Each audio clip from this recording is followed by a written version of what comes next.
Aleksander Solzhenitsyn is one of the people often credited with bringing about the dissolution of the second greatest superpower of the 20th century, the Soviet Union. Following World War II, the Soviet Union acquired a great deal of territory by simply refusing to withdraw from occupied countries: East Germany, Poland, Czechoslovakia, Hungary, Romania, and Bulgaria. In 1946, former British Prime Minister Winston Churchill warned Americans, referring to the Soviet land grab, "An iron curtain has descended across the European continent." Churchill called for an American military buildup and new alliances to contain the Soviets, who would otherwise, he forewarned, even further expand their territory. The flashpoint in this Cold War became the city of Berlin in 1948, when Soviet troops closed all traffic access to sectors of Berlin held by non-Soviet Allied forces. For the first time, impartial Americans could see unequivocally that the Soviet Empire was a threat to world freedom. Only an airlift prevented the starvation or capitulation of the people in West Berlin who were surrounded by the Soviets. It took 300,000 supply flights to keep West Berlin free.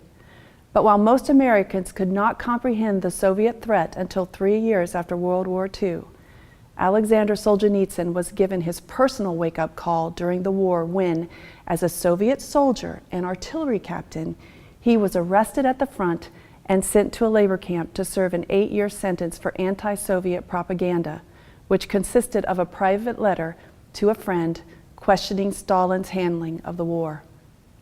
From his new vantage point as a prisoner of the Soviet system, Solzhenitsyn came to know the true nature of this repressive regime, which demanded total conformity from its citizens and desired total domination of the world. Solzhenitsyn saw firsthand how Soviet communism surrendered all personal freedom and political autonomy to the collective, a collective that crushed individualism and vested unlimited power in the government and its elite hierarchy. Vladimir Lenin ruled with an iron fist. Joseph Stalin ruled with an iron fist.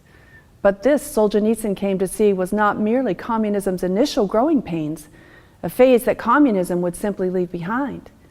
Instead, authoritarianism was the nature of communism itself. It was what communism required to rise and to survive. For example, as Solzhenitsyn explains it, the Soviet legal system shows how communism distorts and destroys other potentially competing values.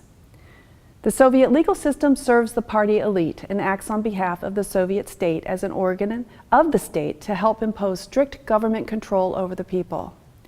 The communist state is the legal system's priority. Some might argue that all legal systems act on behalf of ruling elites to enforce their standards on the masses, and at some superficial level, this is partially true. Legal systems are, indeed, designed to uphold standards, and, admittedly, standards are created by elites. Nevertheless, the standards are quite different in their origin and their exercise. In most Western societies, the legal systems have an autonomy that does not exist in communist societies. Consequently, the free society has a legal system that adopts a legal scale of justice, one that applies an objective standard to people regardless of their station in society or their political affiliation. These standards create a sense of right and wrong based on the law. For this reason, American courts could not have been used by some Stalin-like politician to conduct show trials of political opponents to purge a political party of rivals, which Stalin did in the 1930s.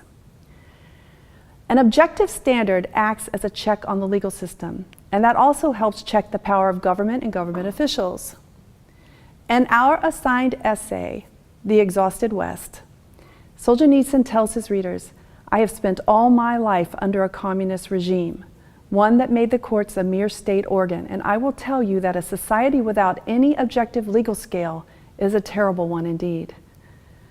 The Soviet Union had courts that sentenced people to years of hard labor or death for sham offenses manufactured by Stalin himself. The effect was to help make the masses ever more compliant to government control. Imprisoned by that fake legal system, made a political prisoner in the country he was fighting to defend when arrested, Solzhenitsyn began a lifelong journey of discovery, trying to uncover the roots of the evil that had enveloped his homeland. Those roots were Marxist communism, he concluded. This Soviet communism, according to historian Robert Conquest, killed at least 15 million of its own citizens, using a combination of work camps, imprisonment, forced starvation, and execution. None of these deaths was from war or any outside enemy.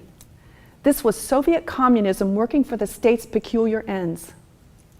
Elsewhere, in other places, communism was imposed. The death toll was equally bad or even worse. Mao Zedong in China has been credited with as many as 77 million Chinese deaths. Pol Pot, the Cambodian communist, killed 2 million, which represented 1/4 of his country's people. In Bulgaria, Romania, East Germany, Vietnam, Laos, North Korea, Ethiopia, and Cuba, the dead cry from their graves to be counted too. Communism's full death toll can never be tallied, but that's precisely the point. These people were killed to silence them, to keep them from saying anything about the regime, what they knew, what they believed, what they could tell us about the evils of communism. Solzhenitsyn, the writer, became the voice for millions of people in communist Russia who had nobody else speaking for them in the land of the living. No wonder he chides the press, the word he uses to refer to all media, at such length in his essay. Solzhenitsyn accuses the media of exhibiting hastiness and superficiality and promoting only those opinions that do not too openly contradict their own and the general trend. The Western press had utterly failed to inform the world of the Soviet Gulag prison system and the communist genocide. Instead, media mostly echoed the gross cover-ups of the likes of George Bernard Shaw, the immensely famous British writer who made a pilgrimage to Russia and said, as he was ending his visit, that he was leaving a land of hope and returning to the Western countries of despair. Shaw had been critical of Britain's neglect of its working class, so he needed to promote the Soviet alternative, a communist or socialist paradise, to help leverage his political ideas at home. Consequently, nothing Stalin ever did could shake Shaw's support. In a New York Times opinion piece, Fintan O'Toole calls Shaw arguably the single most influential public intellectual of the first half of the 20th century. But O'Toole tells us he was a willing dupe of the propaganda that projected the Soviet Union as a workers' paradise. Nearly all of the media failed to accurately and adequately report on the Soviet system.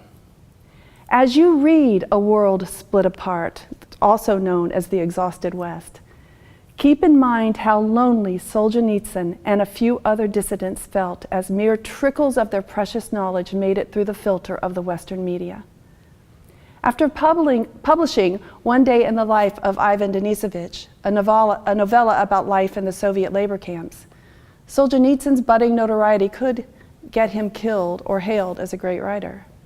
Should he be silenced by the state officials, or had he become too newsworthy to be effectively silenced by death? This was certainly going through the minds of Soviet officials. He was called an enemy of the state and eventually arrested for his writing again. Eventually, in 1974, he was deported from the Soviet Union. The Western media may have helped save his life in 1974, but what of that? Had Western intellectuals, journalists, and publishers helped Lenin, Stalin, and other communist dictators escape the scrutiny they deserved, especially in the first half of the 20th century? Had the media's fashionable trends of thought shielded Stalin while he killed his millions? I don't blame the media for lives Stalin took. Rather, I second Solzhenitsyn's call for more real diversity of thought in our media. The world suffers when groupthink prevails. Solzhenitsyn puts it best in his essay, "Nothing is forbidden, but what is not fashionable will hardly ever make its way into periodicals or book or be heard in colleges." We should all join the burgeoning chorus of individuals who support true freedom of speech, freedom from censorship, propaganda, and groupthink. We need Solzhenitsyn's warning today as much as we needed it in 1978 when he first penned these words.